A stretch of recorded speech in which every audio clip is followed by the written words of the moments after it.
Tem sempre uma ênfase na ideia da cordialidade, de um povo alegre, que resolve tudo em relativa harmonia, e não é assim.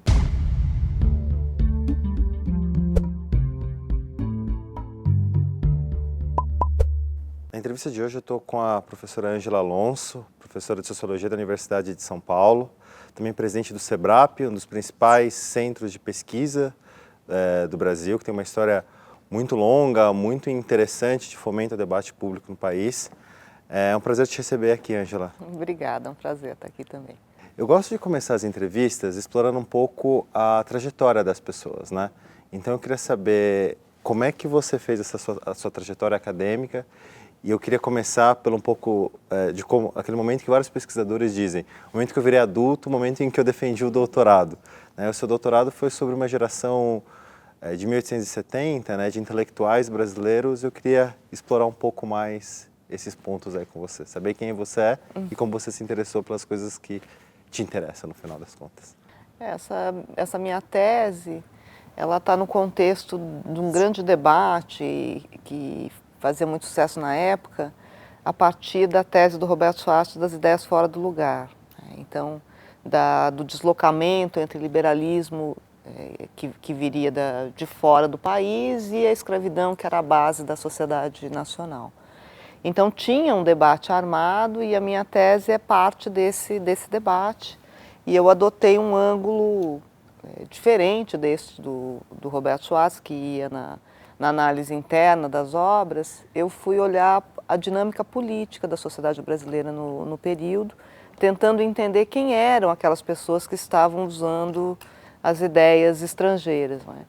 E percebi, ao fazer o estudo, que não havia uma distinção entre campo intelectual e campo político, não tinha uma vida intelectual autônoma no século XIX. Então, todo mundo que estava escrevendo livros, na verdade, estava participando do debate público.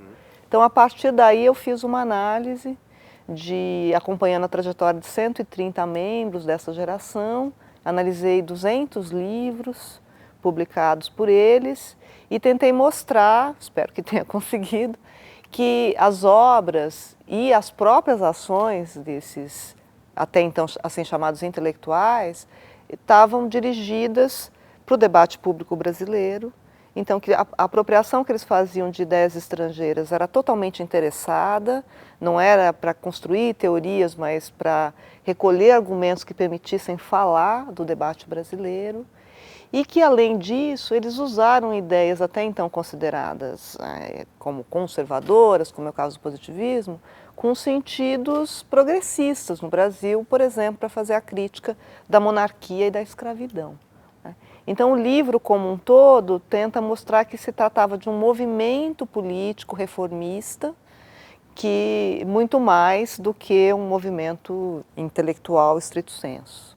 E por que você, naquele momento ali no doutorado, que é um momento super crítico para vários estudantes, escolheu justamente esse tema? Assim, como a sua trajetória se explica essa escolha de tema? Eu sou socióloga, né? Então a gente não escolhe propriamente os temas, né? Não acredito muito nisso. Tem um ambiente intelectual que te permite ir numa direção ou noutra. Então, quando eu comecei tive que tomar essa decisão, eu estava num ambiente intelectual no qual o debate sociológico mais tradicional, em torno de questões como desigualdade, por exemplo, estava um pouco em baixa, sobretudo na USP, a universidade em que eu estava, ao passo que esse debate sobre a formação brasileira, o peso da escravidão, o lugar das ideias, era a questão mais importante nesse ambiente intelectual. E, claro, pesou nisso também o fato de eu estar no SEBRAP, desde aquele momento em que o próprio Roberto Schwartz era uma figura de referência, me acompanhando o trabalho nesse momento. Então, tem um ambiente intelectual que te leva para certas questões, né? É mais contexto do que escolha. E o que mudou no contexto para suas novas pesquisas que você tem feito até agora, né? Você tem explorado muito junho de 2013, nas últimas pesquisas, enfim, nas últimas coisas que você tem produzido. Como é que isso se liga a essa trajetória? Tem um trabalho no meio do caminho que é sobre a abolição da escravidão, né? Quando eu acabei esse primeiro livro, fui convidada para fazer um perfil do Joaquim Nabuco, que é um dos membros dessa geração 70. E acabei escrevendo uma biografia dele e no caminho da pesquisa fui percebendo que havia muito menos coisas sistemáticas sobre a abolição da escravidão do que eu imaginava. Considerando que a escravidão tinha toda essa importância no ambiente intelectual, eu imaginava que a abolição também tivesse. Mas quando comecei a olhar esse material, percebi que a dimensão política da abolição propriamente era muito menos explorada. A bibliografia passou um pouco do interesse por essa contradição entre escravidão e capitalismo, né? Então uma abordagem mais estrutural do problema, para uma outra na qual o protagonismo dos escravos passou a ser enfatizado, então como eles lutaram contra a escravidão. E a dimensão propriamente de mobilização política em torno da escravidão ficou meio que na sombra. Então eu comecei esse livro sobre o movimento pela abolição da escravidão querendo entender um fenômeno que eu tinha visto enquanto escrevia a biografia do Nabuco. Eu sabia da existência dele. O que eu não sabia é que ele era tão grande, tão extenso, tão articulado quanto eu fui percebendo depois, ao longo de 6 anos de pesquisa. Então aí eu realmente migrei para a literatura de movimentos sociais e isso é que acabou depois me levando a falar de Junho, né? Muito interessante esse ponto que você traz sobre o Nabuco, que é a gente, enfim, quando você está na escola, provavelmente essa deve ser um pouco a formação básica de muita gente que está vendo a gente nesse momento, é assim, a gente tem um movimento abolicionista que a gente sabe muito pouco, aí você tem, enfim, o fim da escravidão, logo a República e depois esse movimento abolicionista parece que ele quase desaparece no ar, né? O que acontece com esse movimento das ideias, com esse movimento abolicionista depois da abolição? Para onde essas pessoas vão? O que elas fazem? Você continuou pesquisando isso? Acho que primeiro tem uma parte que é persuadir as pessoas de que houve um movimento pela abolição da escravidão. Né? Então, essa distinção que a bibliografia fez e que está nos livros escolares aponta bem ou para essas dimensões estruturais ou para os escravos, ou então para algumas lideranças políticas muito específicas, como é o caso do Nabuco. E, na verdade, o movimento abolicionista é um movimento porque ele envolve muita gente, né? Chegou uma hora que eu parei de recolher nomes, mas está na casa do milhar. Então foi um movimento nacional, durou 2 décadas e teve várias lideranças, sendo que 3 delas eram negros. O José do Patrocínio, o Luiz Gama e o mais importante de todos, que foi o grande articulador da campanha ao longo de 20 anos, que é o André Rebouças. Então essas são figuras que ficaram muito pouco enfatizadas pela historiografia, pelos livros escolares, no debate público. São figuras que não aparecem no imaginário nacional. Então, quando se fala da abolição, se fala mais das grandes figuras, como Nabuco, a Princesa Isabel, que tem, inclusive, protagonismo relativo. Nabuco teve, de fato, como líder parlamentar, foi um grande orador e tal. Mas a Princesa Isabel não, ela foi, digamos assim, premida pelas circunstâncias. Né? Ela da caneta, né? Ela assinou uma lei que ela não promoveu. Então, quando se fala do pós-abolição, se pensa muito nessas 2 figuras. O que aconteceu com o Nabuco e com a Princesa Isabel? E, na verdade, tem um monte de gente que estava ali. Né? Então, o que acontece no imediato pós-abolição tem a ver, inclusive, com o jeito como a abolição acabou sendo aprovada. O movimento abolicionista pressionou muito, né, primeiro, com eventos artísticos, comícios, eventos de persuasão da opinião pública, né, uma fase que eu chamo de flores, porque eles jogavam flores nos oradores, nos escravos libertados no palco. Depois eles fazem uma grande ofensiva de libertação de territórios, como eles chamam, que eles vão comprando liberdades sequencialmente ou vão persuadindo proprietários a concederem alforria. E com isso eles pressionam o sistema político, sobe um governo favorável à abolição e o movimento se alia ao governo. É o momento dos votos. Mas aí tem uma grande reação escravista, que acontece tanto na sociedade quanto nas instituições políticas, e esse governo e o movimento abolicionista perdem a disputa político-institucional e sobe um governo repressivo e escravista. Nesse momento, os abolicionistas coletivamente decidem atuar mais na clandestinidade, fomentando fugas de escravos, não é? E, então, desse modo, eles vão assoreando a instituição escravista, que vai meio que caindo de podre, né? Mas ainda o Estado tem a possibilidade de reprimir. No finalzinho de 1887, o exército, que já está em brigas com a coroa por outras razões, o exército declara que não vai mais caçar escravos fugidos. Então, nesse momento, é que a escravidão e o próprio império perdem a capacidade de sustentar a escravidão. E aí, nesse momento que o país está dividido entre escravistas, abolicionistas, um conflito que está indo para as vias de fato, né? Aconteceram vários episódios violentos, inclusive assassinatos, nesse momento, aí é que há uma negociação, que em larga medida é levada a cabo pelos que não são parte do conflito, né? Que começam, então, a igreja, elites sociais que não estavam diretamente envolvidas, o judiciário, que vai se gerando, então, uma solução de compromisso. Então, vamos fazer a abolição, mas não vamos fazer o resto do programa abolicionista, que envolvia direitos para os libertos e terra para os libertos, inclusive numa mini, mas reforma agrária. E, então, o pós-abolição, para finalmente voltar à sua pergunta... Não tem problema, achei ótimo o arco. O pós-abolição, ele tem muito a ver com o jeito como a abolição saiu. Então, a abolição não sai nem a abolição do programa do movimento abolicionista, que tinha esses dois itens que não foram contemplados, mas também não sai a abolição como como concediam, afinal de contas, os proprietários de escravos e o movimento escravista, que era com indenização financeira aos ex-proprietários de escravos. Então, é uma abolição que não deixa ninguém feliz, né? Nenhum dos lados em disputa está completamente contemplado pelo resultado. Então, logo depois, os abolicionistas se dividem em dois campos, entre os que acham que aquilo é pouco e que não vale a pena continuar apoiando a monarquia, porque a monarquia resistiu durante 4 séculos mantendo a escravidão, resistiu 20 anos ao movimento abolicionista. Então, eles, em massa, vão fazer o movimento republicano.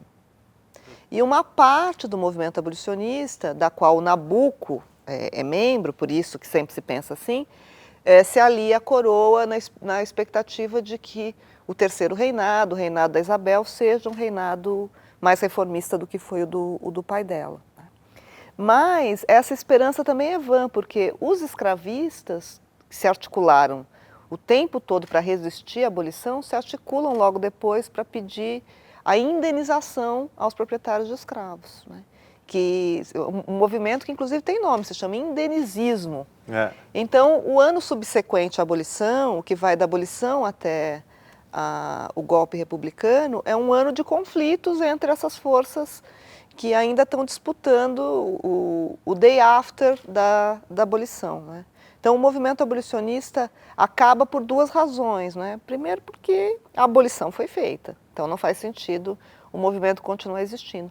Mas, do outro lado, porque dividido ele não tem força para enfrentar o outro lado. Tem uma coisa importante que você mencionou, que foi o que não aconteceu junto com o movimento abolicionista, né? Que foi um pouco essa pequena reforma territorial, né? Lei de terra, as indenizações.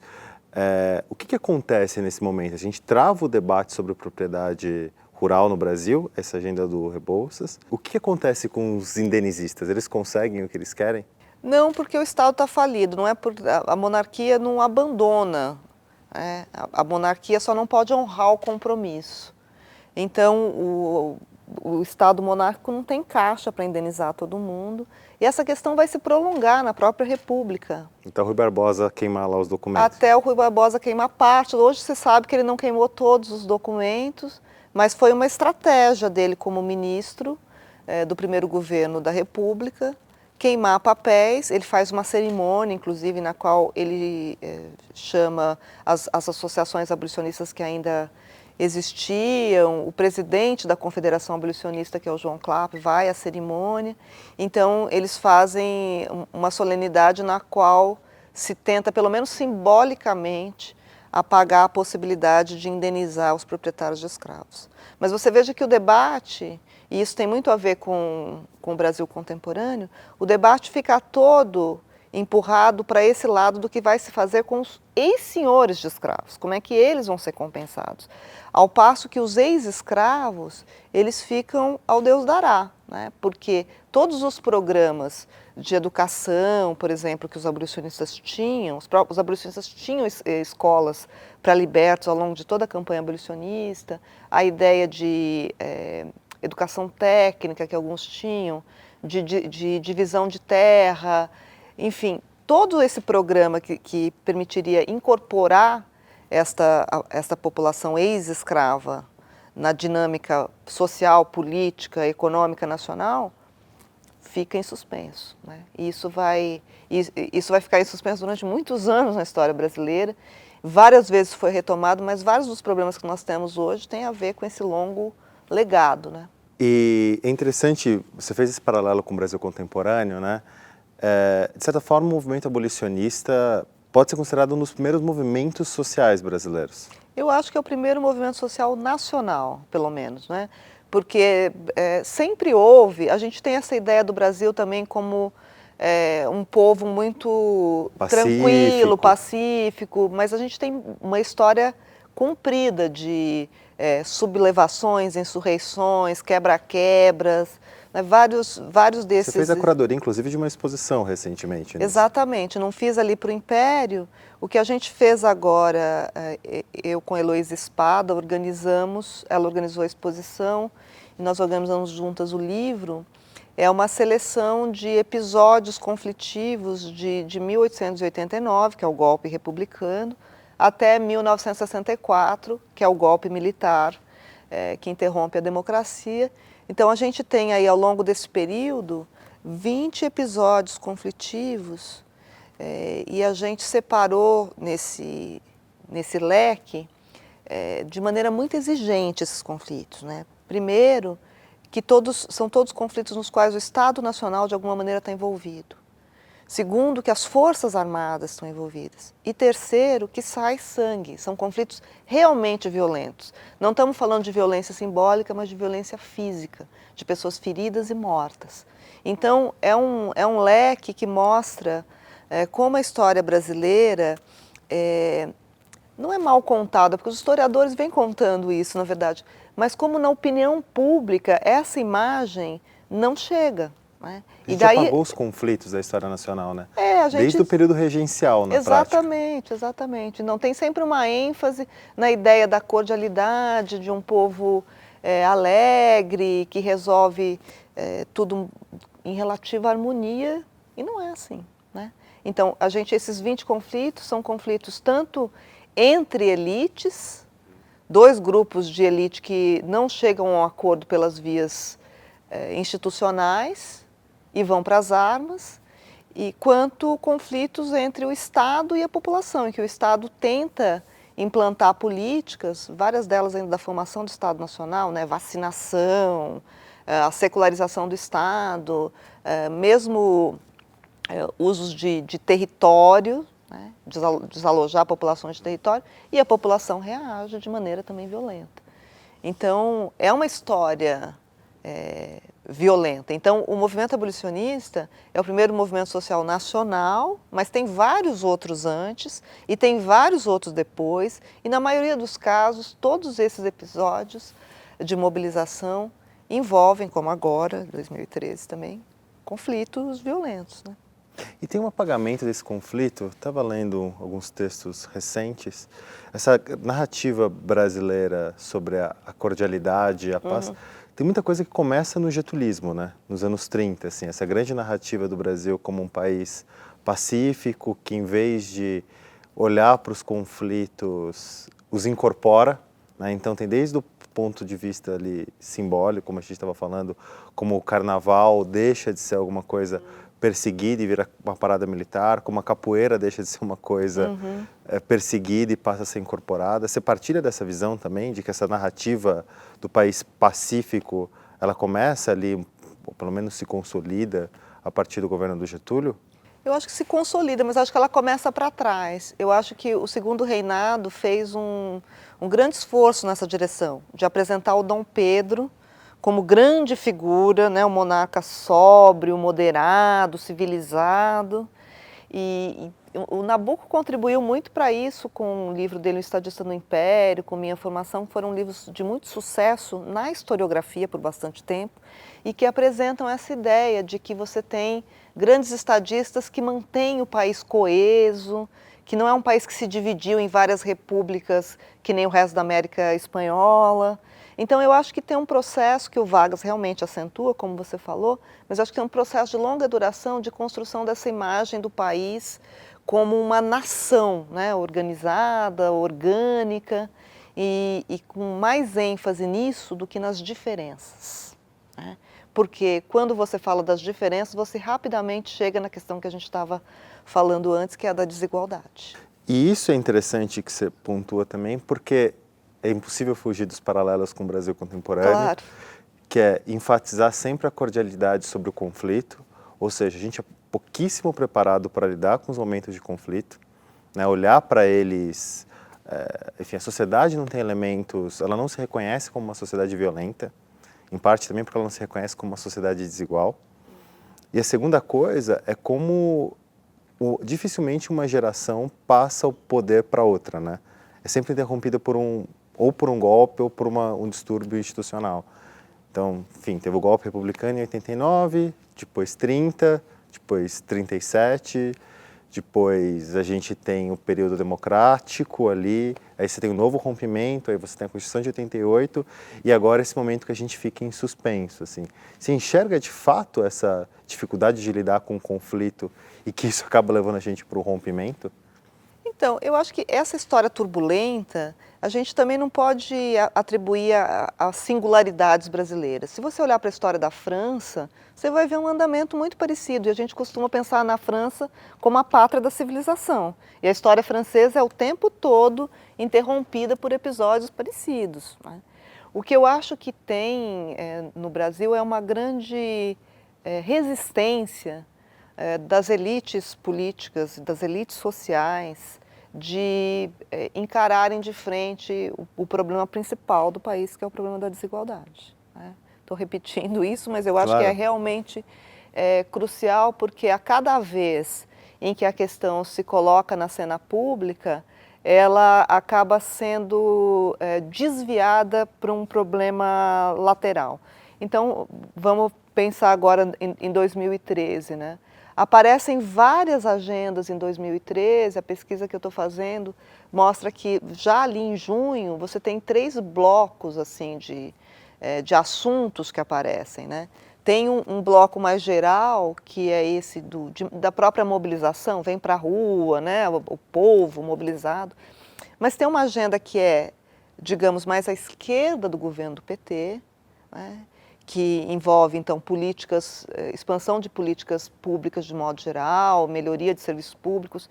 Não é transporte, né? É educação, saúde, é uma agenda larga.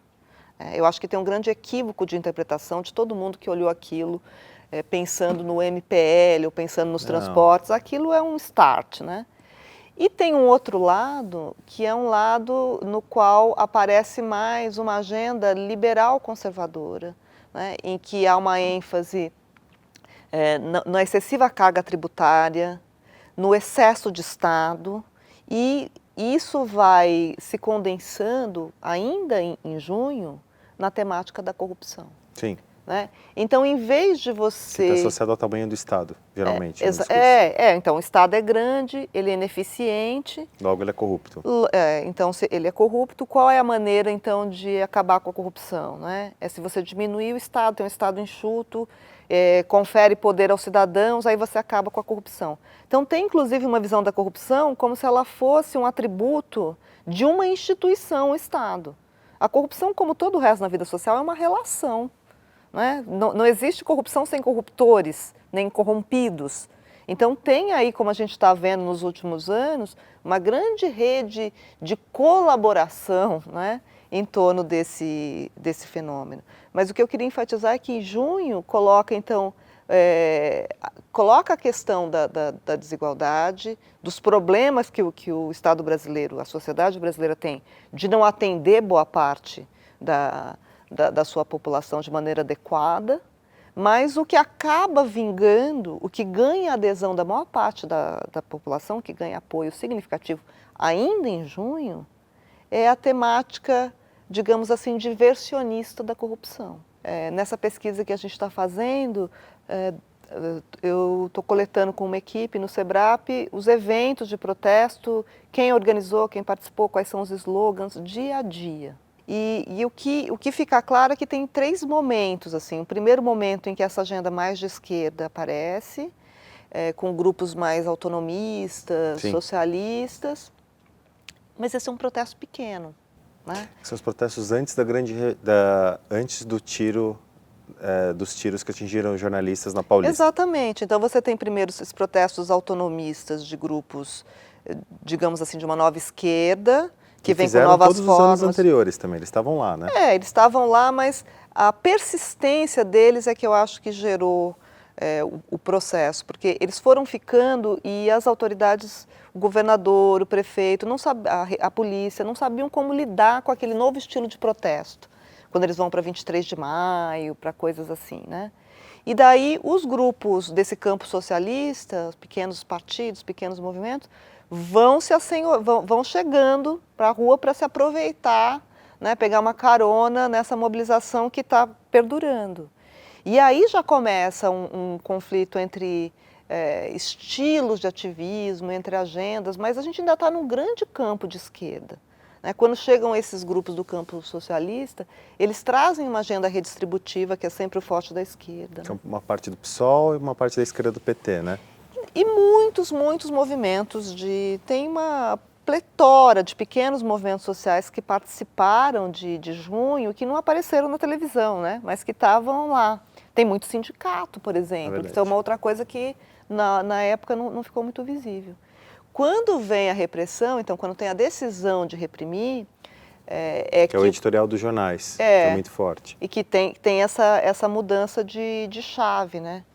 A repressão, os estudiosos de movimentos sociais sempre dizem que ela é uma faca de 2 gumes, porque se seletiva, bem aplicada, ela pode desfazer uma mobilização, né?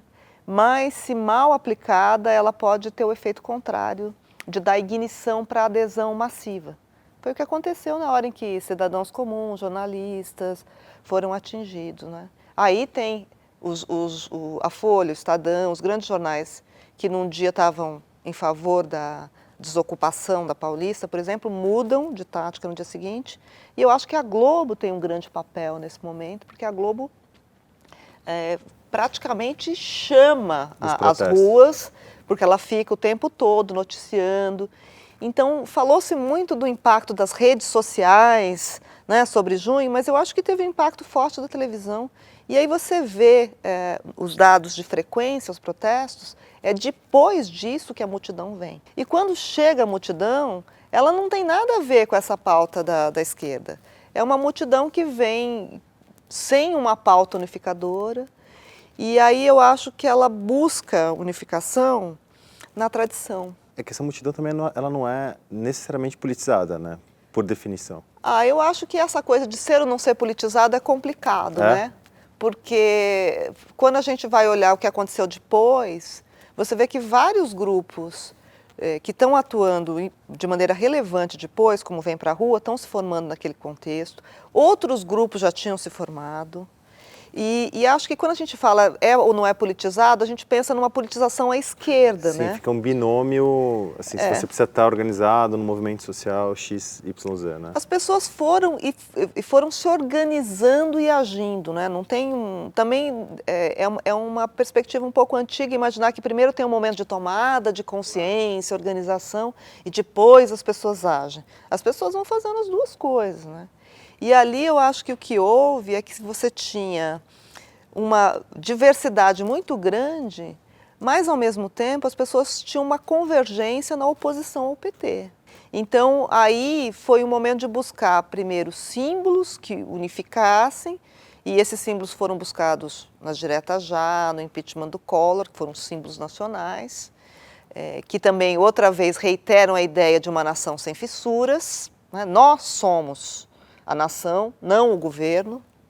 Nós somos o verdadeiro povo brasileiro. Exatamente. E quando começam a queimar as bandeiras, os movimentos sociais na Paulista também, né?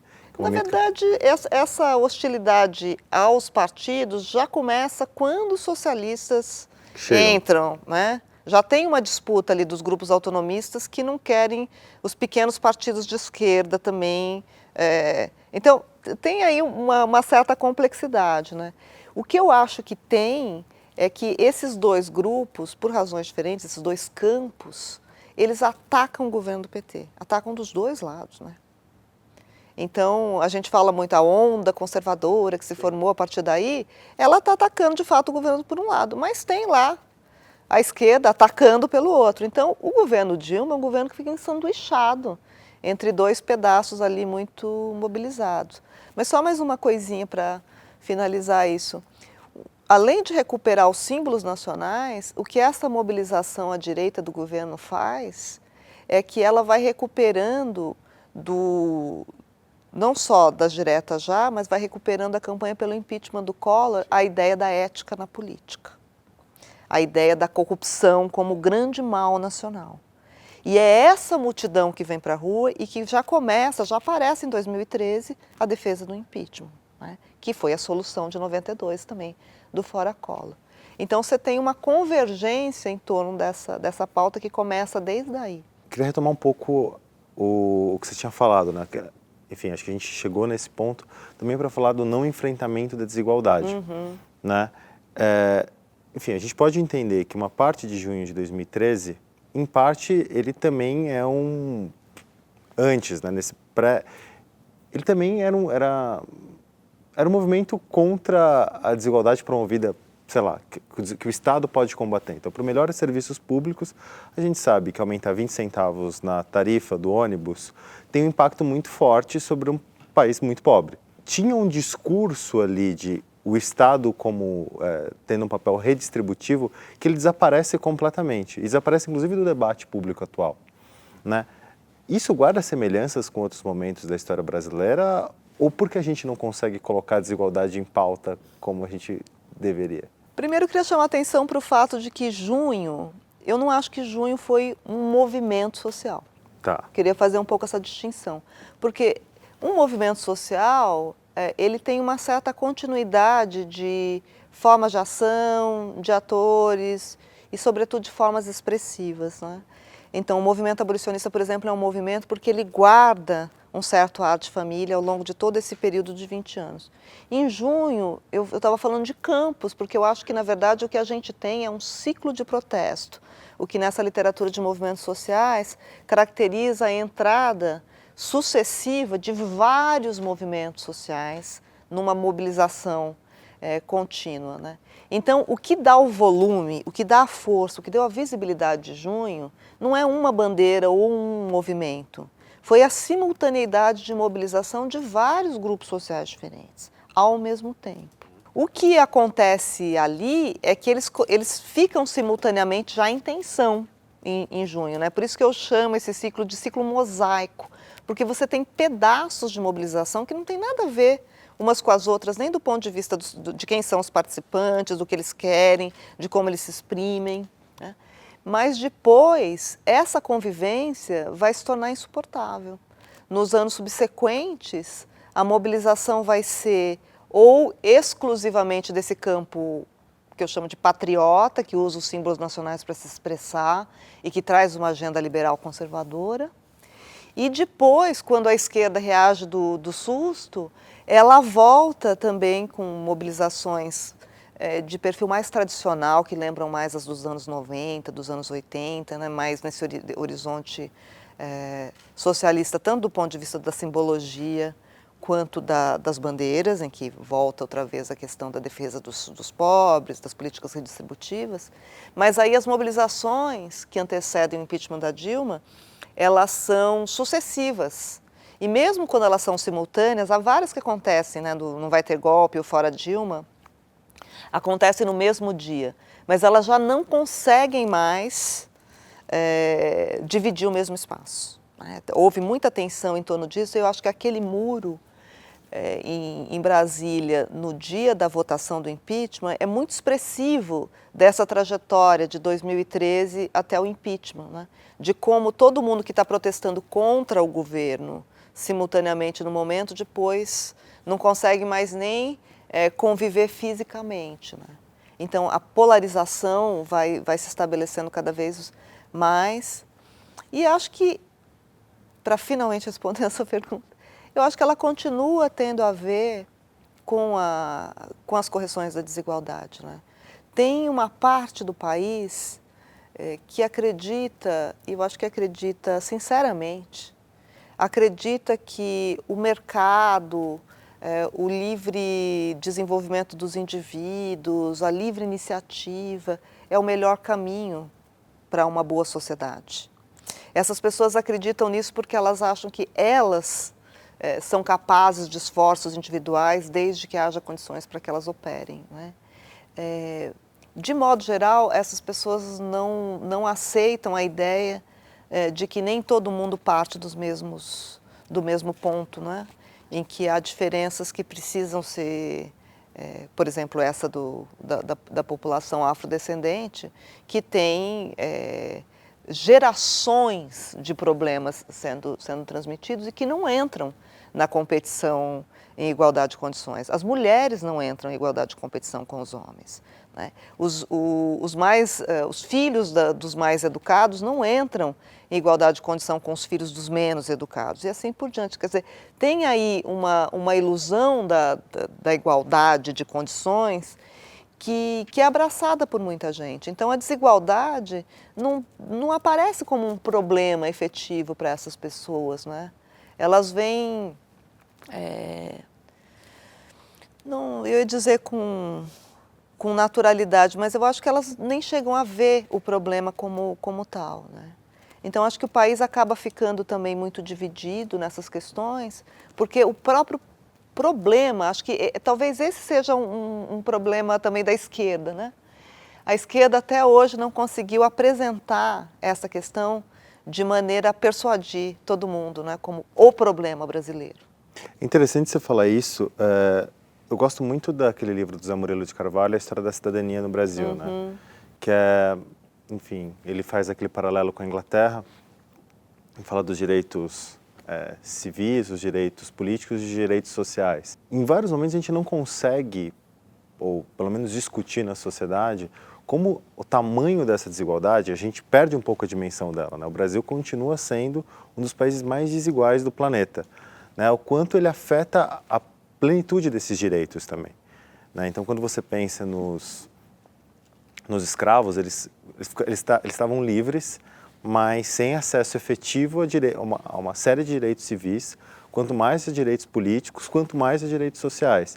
E você percebe essa constante na história brasileira, né? A gente não consegue fazer uma associação entre desigualdade e direito, que parece que é uma pauta que voltou, inclusive, quando você olha, por exemplo, para o campo liberal conservador, né? Fala muito do direito do indivíduo, retomar o poder para as pessoas, né? Por exemplo, alguns partidos que surgiram depois desse período falam muito disso, né? Devolver os direitos para as pessoas, o poder para as pessoas. Mas esse link com a desigualdade dificilmente é feito. Isso, para mim, é uma coisa muito surpreendente que a gente não consiga fazer. Eu acho que também nas últimas décadas, daí talvez a gente possa pensar até de maneira mais geral no Ocidente, a gente foi naturalizando alguns valores como sendo valores compartilhados, né? Então, direitos humanos, democracia, igualdade, solidariedade, fraternidade, como, por exemplo, com os imigrantes, com os diferentes. E essas questões, como a eleição nos Estados Unidos, mas também vários países da Europa vem mostrando, elas não são consensuais, né? Várias das lideranças... Pelo contrário. Pelo contrário, várias das lideranças importantes hoje, inclusive aqui a gente tem agora o Bolsonaro, tem uma visão completamente oposta a esses valores, né? Então, não tem aí um consenso em torno do que a esquerda considera os bons valores, né? E aí, enfim, a gente está chegando ao final da entrevista, é difícil resistir à tentação de perguntar como é que você vê os próximos anos, assim, dado que você tem esse arco histórico, sociológico, para onde você acha que a gente está indo neste momento, assim, olhando o que aconteceu de 2013 para cá ou de 1888 para cá? Eu costumo dizer que os sociólogos não são astrólogos, não é? Então a gente não consegue fazer previsões, mas dá para ver algumas tendências, né? E eu acho que de 2013 para cá, a gente vem tendo uma sequência de crises pequenas ou setoriais, mas num arco de uma única grande crise. Do jeito que a eleição se configura agora, não parece que esse processo vai aquietar, assim como parecia um tempo atrás, né? Está muito indefinido o jogo e ganhe quem ganhar, o outro lado não estará fraco, né? Então, eu tenho a impressão que os problemas que a gente está vivendo agora, o debate que a gente tem agora, ele tende a continuar aceso e, infelizmente, eu acho que essa crise não vai acabar rapidamente. E que forças que moldam esses próximos anos? Você falou do campo liberal conservador, esse campo articulado da esquerda. Tem alguma outra força nova que você tem visto surgir? Alguma coisa que te chama a atenção? Você citou até os autonomistas em 2013. Não, eu acho que o que tem de novo é essa... Não é novo, né? Mas, assim, é muito difícil ter coisas novas na vida social, né? Acho que a gente também tem uma ênfase nas leituras de buscar as novidades. A vida social é rotina e repetição, em larga medida. Então, o que tem agora é uma coisa que aconteceu em outros momentos da história brasileira, como no pré-64, como nesse pré-abolição, que é uma grande articulação desse campo mais conservador. Esse campo agora, se é para falar de uma coisa que salta aos olhos, é que ele não tem mais vergonha mesmo de expor os seus valores, né? Pelo contrário, tem uma afirmação, uma positivação desses valores conservadores. E eles estão cada vez mais ostensivos no debate público, ao passo que há também uma organização muito forte desses grupos agora, né? Não são grupos que estão aí de brincadeira, com organização artesanal, como os autonomistas têm essa organização muito informal. Não, esses grupos eles são profissionais no sentido de que eles têm uma organização empresarial, eles têm marketing, eles têm sistemas de recrutamento, eles têm sistemas de financiamento, eles têm inserção internacional. Então eu acho que tem aí um campo com uma estruturação, uma vertebração forte. Quero agradecer seu tempo, professora. Acho que a gente aprendeu muito com a entrevista. Enfim, tanto olhando para o passado quanto para o presente do país. Obrigado pelo seu tempo e obrigado aí pelas lições que você compartilhou conosco. Eu que agradeço. Obrigada. Obrigado.